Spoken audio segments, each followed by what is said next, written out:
All right, here we go. I'm going to record. There's some bugs. Thanks. Hi guys. This is me again. I am definitely here looking. Honey. Stay away. You're gonna fall into the mine.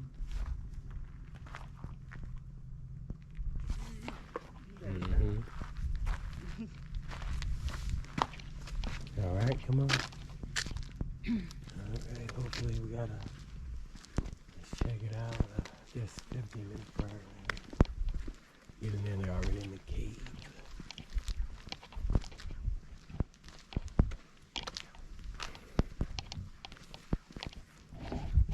I know you don't like all the bugs, honey, but you're fine. There are no bugs on They flew by me the first time. So. I know they did. But you're okay right now.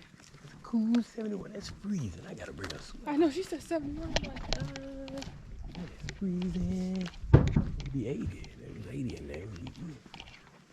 If you want me to bring your Why dress, don't you let somebody dip? because there's nothing on the bottom. No, that's still right. Let's see if I can pull it up. Well, then we need screws to go to the bottom. I did, but I'm saying no. That's fine. It's fine. It is okay. Just checking some shit. Let's see how they come back. Mm-hmm.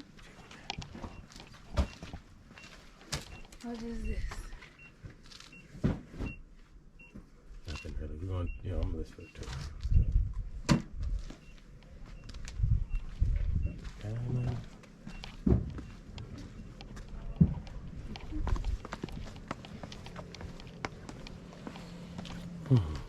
Round 2 of the Colossal Cave.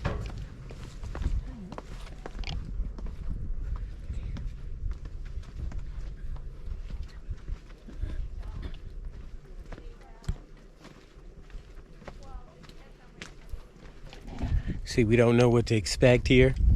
Gonna come down here. I got my hat on. All right. See what it says? I'm a fucking miner. Remember that.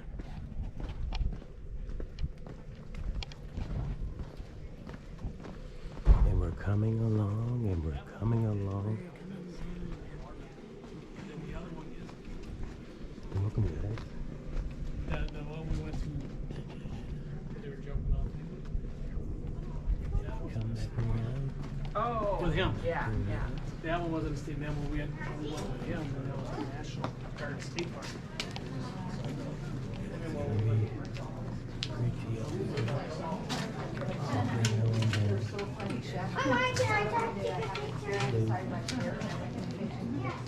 Couldn't find it. Yeah, there's no name. I looked at the log. It's not in the log either. That's how we get back to see we run it in the log. Oh, it is pretty dark.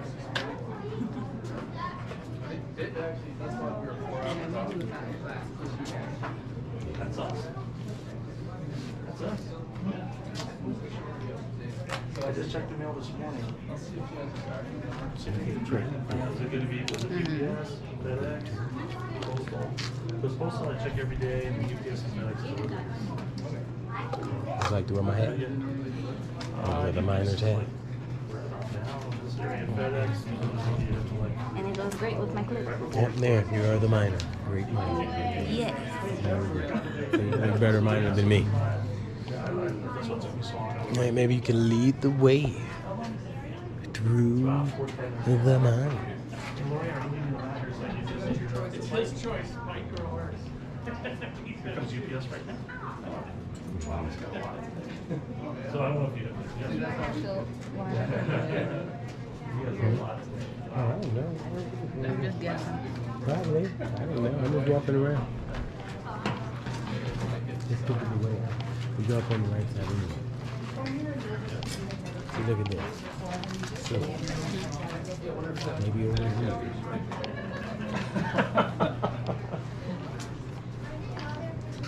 Oh, you did have a look at that. Yeah.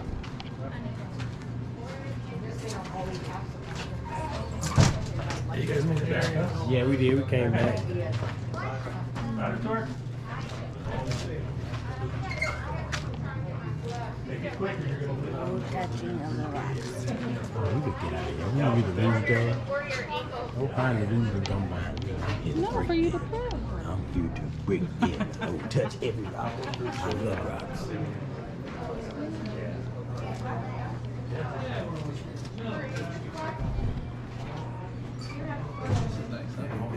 Yeah, like if I could camp from here, just give myself. I've never seen a That white road rose to camp green little spot for myself. I can plug in.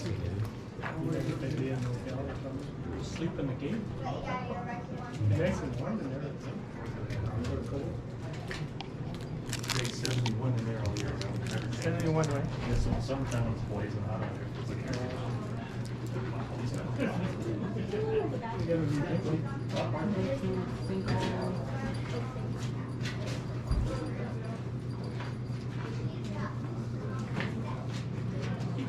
Make it all in one run? No. Okay, I knew we had a lot coming in. I was actually asking because the rest of the stuff was all new. So I know you guys have a little.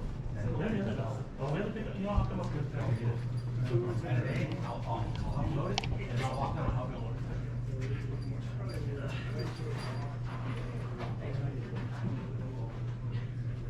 Yeah, try calling you.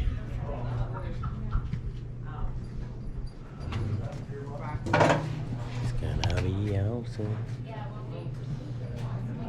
Let me button your button. Thank you. Because he didn't want you drinking. He said until you sign out.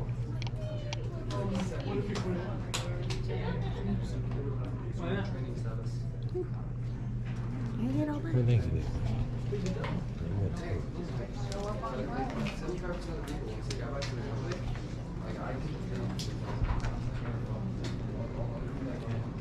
So that's real rock warehouse. Yeah. So, out in West Island, Americans got there first, and after the Americans, the Japanese bombed Pearl Harbor, they went up and did Midway, and then they hit Reykjavik. And they bombed them non-stop for I want to like make 3 sure days if straight. my Because there were like 400 some contractors, whatever. flash isn't on my camera. They captured the island for like 400. I wonder which way Got you down would to go. like 120 some odd contractors. The Japanese kept on island. And it was crazy because it's a really hot place. They put everybody out on the runway. They made them stand out on the runway. And the only water they got, they had gasoline cans. So it all tasted like gasoline. Oh, that's what it was. It started at 400 some odd. The ship 300. Yeah, you can hold it on you. You can hold it on you. It will go. The rest Look of like the light. was on the island. Put. And Hmm? at some point later, when they were They using look the at crowd Americans to stuff, build but it can't hurt. infrastructure so the Or Japanese hands could create out. their own base. Yeah. They basically just took them on a slave And trade. they go a different You know, way. all those contractors. It's really cool because Huh? they've got all these like rock walls kind of built on an angle, like a little cove. And then that's where they back their planes in. So when they're bombing, you know, you couldn't just easily see the plane until you're over top of it and it's going past it. At the same time, if you're bombing, This is so gonna that's like be they crazy. hit a plane and pick out another plane. So they were pretty smart. They really made the If you guys are on that 1 o'clock tour, we can start lining up on the left-hand side of the rope, please. Thank you. My legs aren't that. I guess I was smart.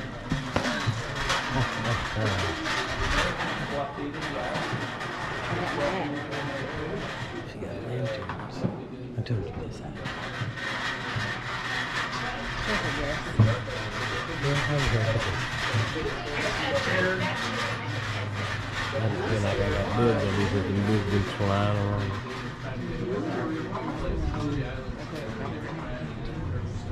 Did you know They're that Batman. Batman ring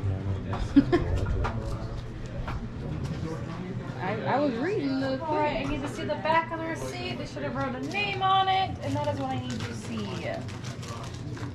Perfect. So we do every other person with the lanterns.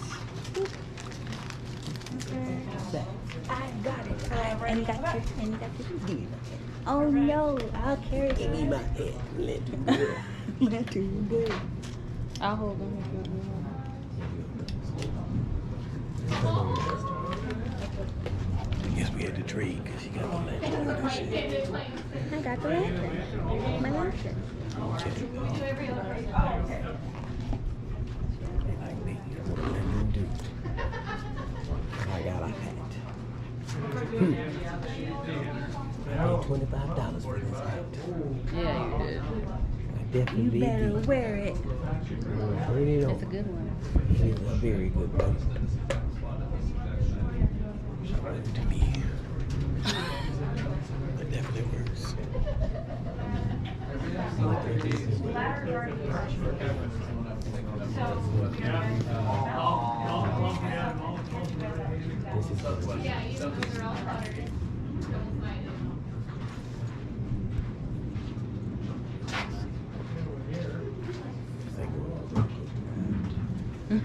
What? It is. Alright, so I have a few rules to go over before we can enter the cave. The first one is no flash photography.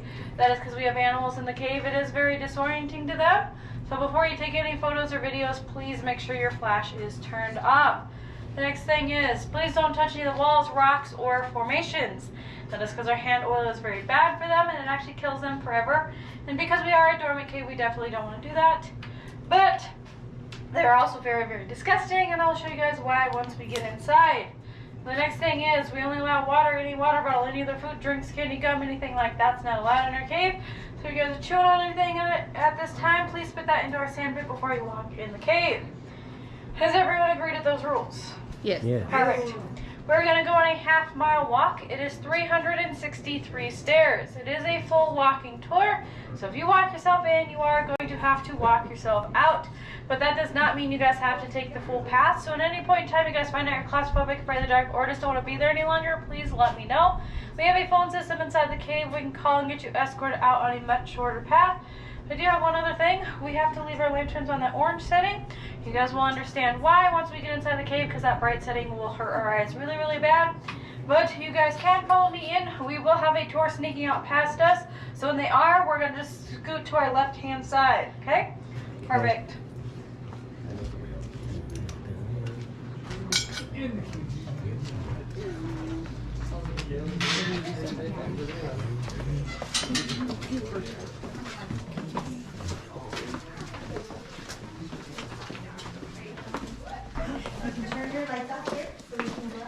So we have two ladies that were late for the ladder tour. They need to be geared up and then caught up to Antonio. Okay. The key's out on the terrace. Are they here already? Yes, they're sitting over on the benches outside. Oh, cool. Hi. You guys can walk up. We'll sneak past our group here. Sorry, we're coming out. Enjoy it. We are here inside of the cave. This is why you need shoes. I got it. Where's your lantern? Where's your lantern? I got my lantern. We are inside of the cave right now. It's colossal. You're almost there. Out of the cave.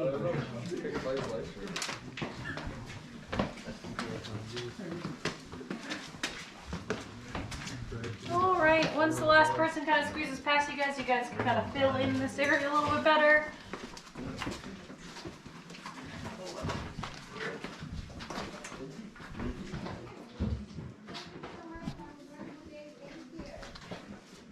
That's crazy.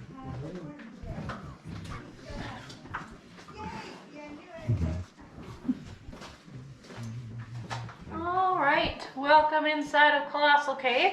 When you guys take a look around you in this room, you guys see some really large rocks. So all of this is limestone, bioclastic limestone to be specific. So that means around 300 million years ago, we would have been an inland sea. 60 million years ago, the Catalina Mountains formed and it bulldozed everything to the north and the south. And the south made the Rincon Mountains that we're in today. So of course when that happened, cracks and fissures opened up. That allowed water to get in, and that is what eroded away all of our lovely cave system here. But of course, this isn't really the main reason we stop in here. It's actually to talk about some of the people that have been in our cave. The first ones being the Hohokam Indians. So they were in the area for about 900 to 1450 AD. And we know that they made their brave stop in our cave system because they actually left us a mess. So up here on the ceiling, you guys are going to see this dark staining. That actually carries all the way out of our cave.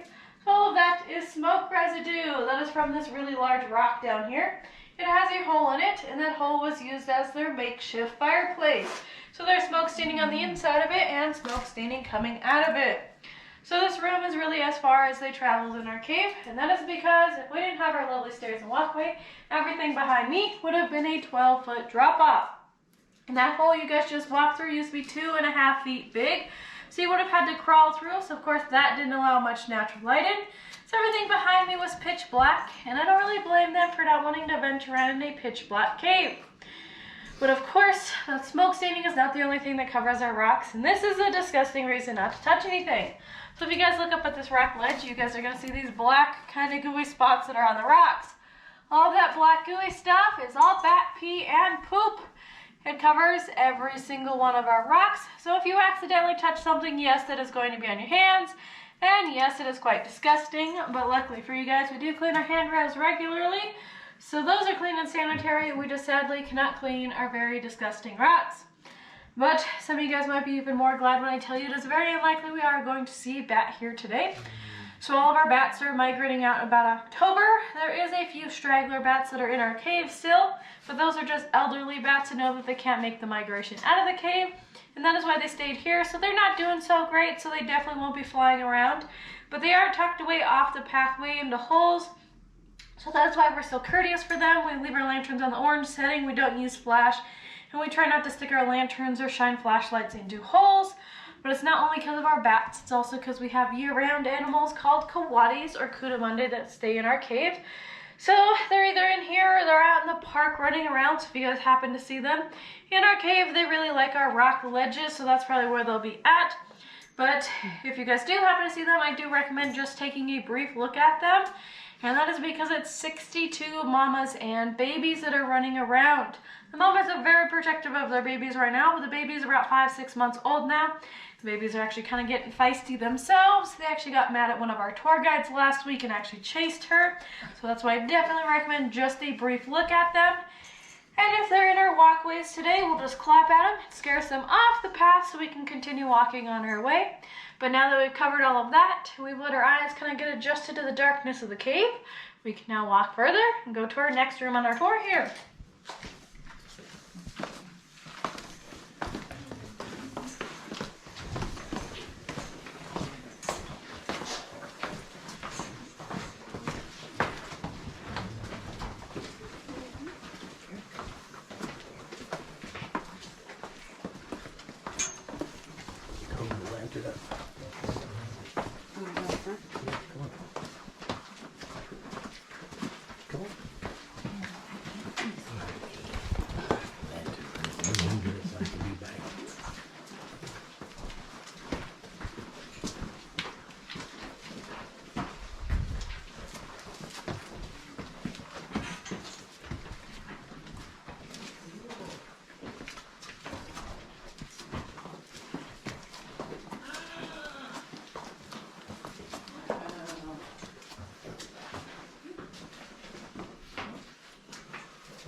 Alright, I can kind of just try to squeeze in as tight as possible.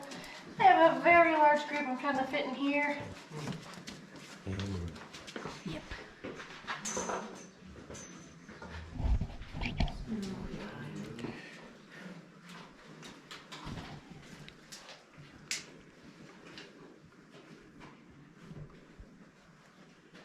Alright, I guess that's as best as we're going to cram in here. So welcome to the Crystal Forest. It's a name because we have thousands of stalactites up here on the ceiling. But you guys may notice one thing, and that is a whole lot of them were actually broken off. So that is because of the man who put us on the map in 1879. His name was Solomon Lick. So when he discovered our cave, he actually owned a hotel about a mile away. So of course his first thought was, this is a great way to get people to stay at my hotel. And that's exactly what he did. He'd bring his guests, he'd tell them good luck, I hope to see you again, because they were self-guided tours. He's like, if you do happen to make it out, feel free to break off a souvenir. And that is what all of our broken formations in the cave are. Sadly, none of those are natural. But I've covered these guys for stalactites. We also have their counterparts that pop up out of the ground as well. So these are our stalagmites. So for most of our stalagmites in the cave, if you look above it, you'll probably find a corresponding stalactite that actually helps form them. But of course, these aren't the only formations we have. We also have this big, beautiful formation right here. So it is called flowstone and dripstone. The smoother stuff up at the top being flowstone, and all the eroded away stuff down at the bottom is dripstone. I'm going to point this out quite a few times throughout our tour today. You're probably going to get sick and tired of it. But this time, let's talk about the tops of our formations here, because you're going to see this brown coating that's on them. So that is a protective coating put on during the dry times in our cave, and that actually covers and protects what is made during the wet time, which is calcite crystal. So calcite crystal is formed when water comes through limestone. It picks up calcium, and under the right conditions and CO2 is present, this is what it forms. So this formation is exposed calcite crystal, of course, because of those vandalism tours. They were encouraged to come in and rub this formation we like to call Old Baldy for good luck. So they rubbed off that protective coating and they deposited their hand oils, and he is now considered a dead formation forever. No amount of water will ever make him grow, which is quite sad. And this is why we don't want you guys to be touching anything in our cave today, because we don't want them to end up like this guy. But since he is so far gone, he is the only formation in the cave that we do allow you guys to touch. So we're going to pass by him twice today, once going in and once going out.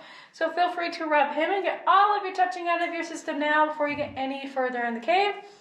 And this is all we have for this room. We're going to make a brief stop before we go to our next room, so you guys can start following me.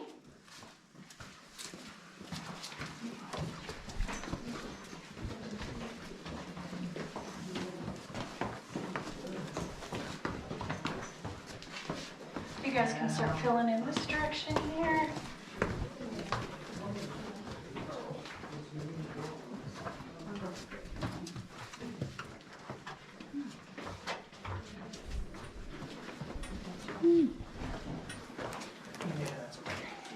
You want some water?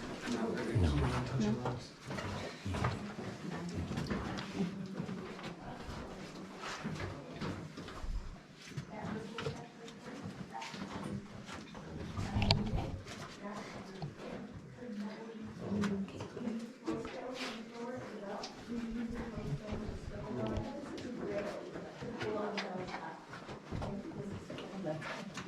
You'll notice that there's stalagmites really on that. I was really about that. You don't deny We're gonna try to let her squeeze through because they are running like 15 minutes late. I'm sorry, can we get past you? Yep, you got. That's what I'm waiting here for. He's already in the grotto. Yep. Sorry. Thank you. Mm-hmm. Okay, thanks. Thank you.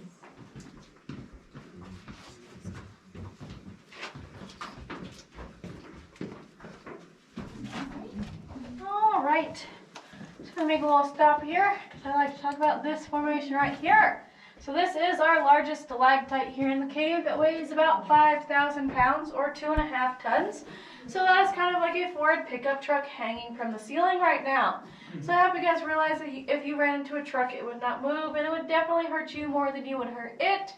And that's what happens with this guy, and how it got its name of Fang. So if you are any taller than 5'7", you're going to have to avoid him. And if you don't, you're going to quickly realize why he got his name. And that's because he will bite you on the top of the head, and you will bleed. And I really don't like cleaning up people's blood, so please don't make me do that and avoid him. But as you guys follow me after him, the ceilings stay low as you walk into the next room. So kind of watch your head as you guys come through here. You guys can follow me into our next little room here.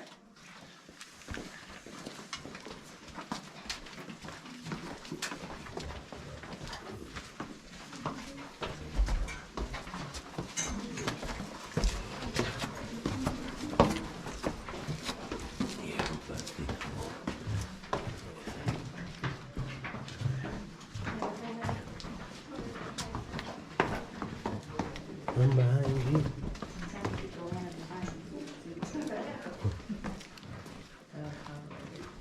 Okay. There you go. Stand over here. Yeah. How you doing? Forehead sweaty. Up your head. Sorry. Just letting it glisten. Just glisten. It's melanin.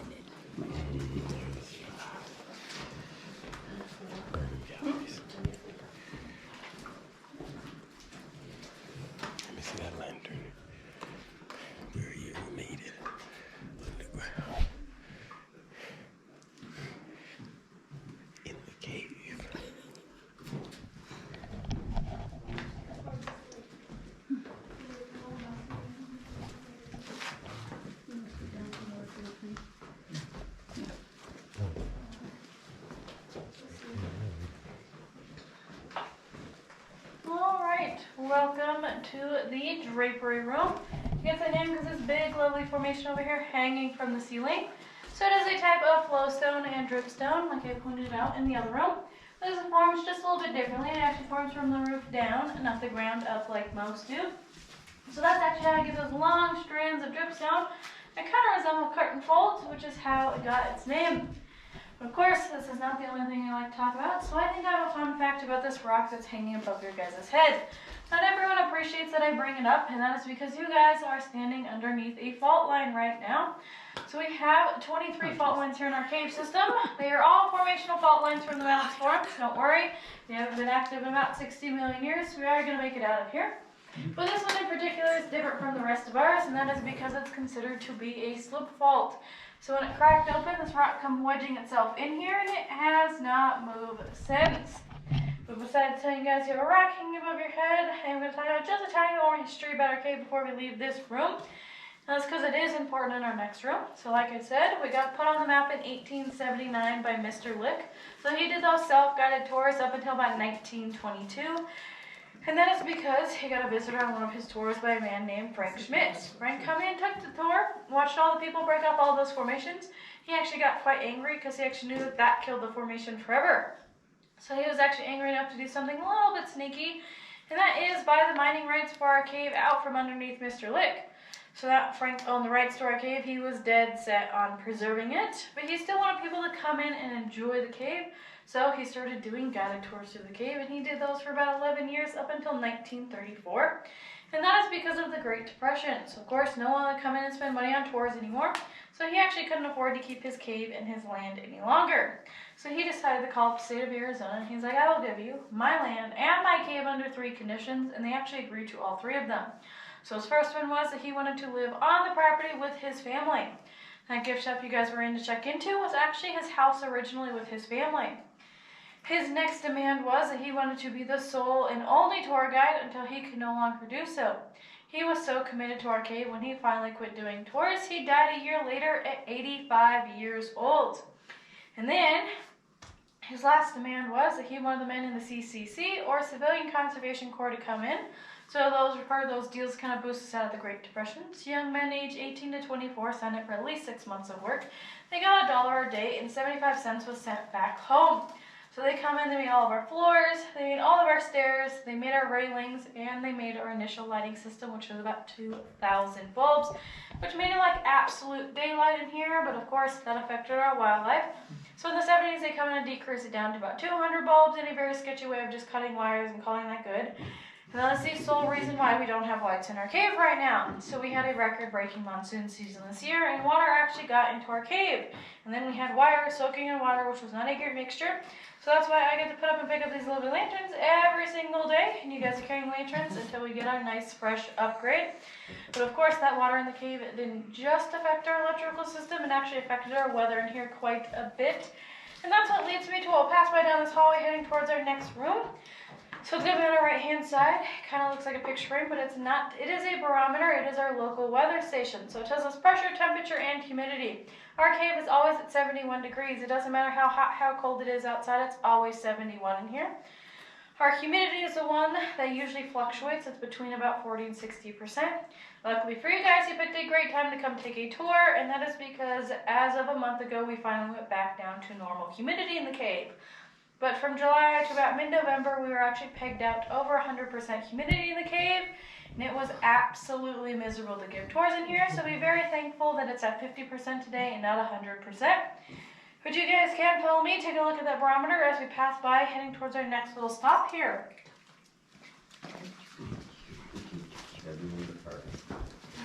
Want me to hold the lantern? Hold it up so I can see. Can't even see. Thank you. Watch your head.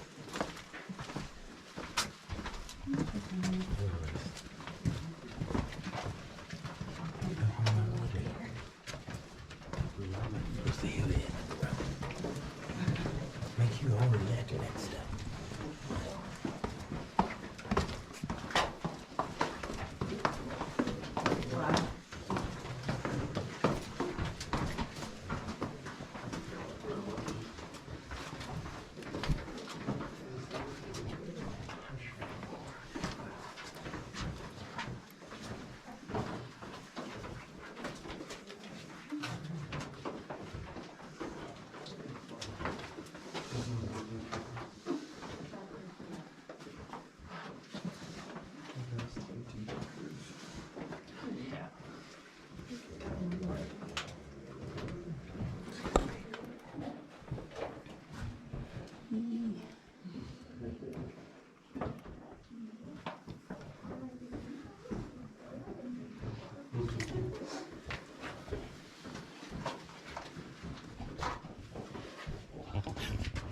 I love your little hat lamp. All right, so we're gonna walk down this hallway, make a big gigantic loop at the end, come all the way back down, and we're gonna drop down those stairs over there. We're gonna take both ways this time. As you guys follow me, you're gonna pass by something on our right hand side. It's gonna be kind of towards our feet. It is a big, gigantic hole in the wall. We like to call it our bottomless pit, but don't worry, it does have a bottom, but it is 30 feet down. So I do have to give the warning, whatever goes into the bottomless pit does not come back out. Because I don't plan to go get nothing out of there. And I hope you guys understand why when you guys pass by. But you guys can follow me all the way down to the fork in the road.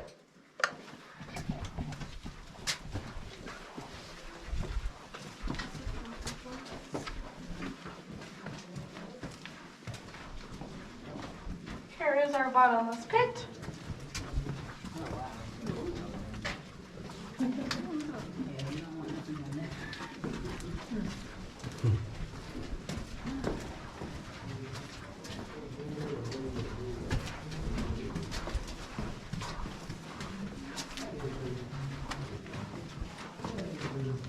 Cooler when you start walking out. Wind on my face. I'm enjoying it. It's fun. The temperature's perfect for me. I think I'm from somewhere different. That's funny. Down below. This is water I just drank. That's all that is.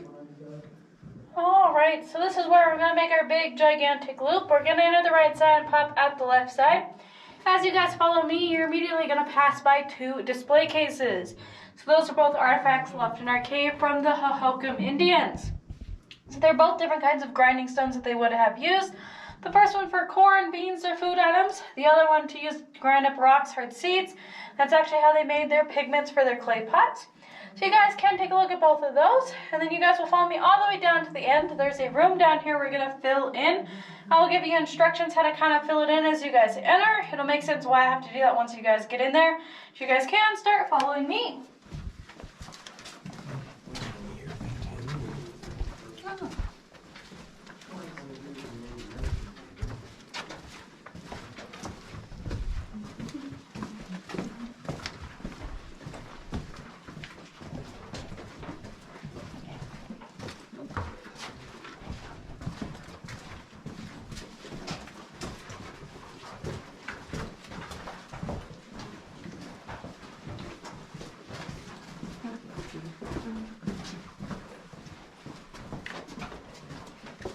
Now we're going to start walking around this side here.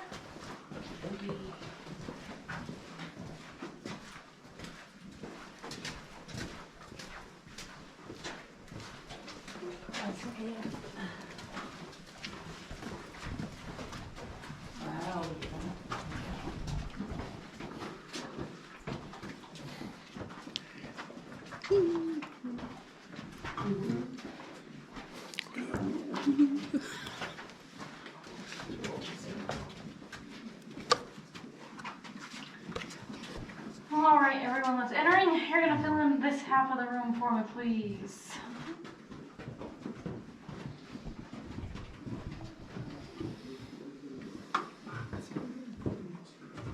You guys are going to stay on this half. I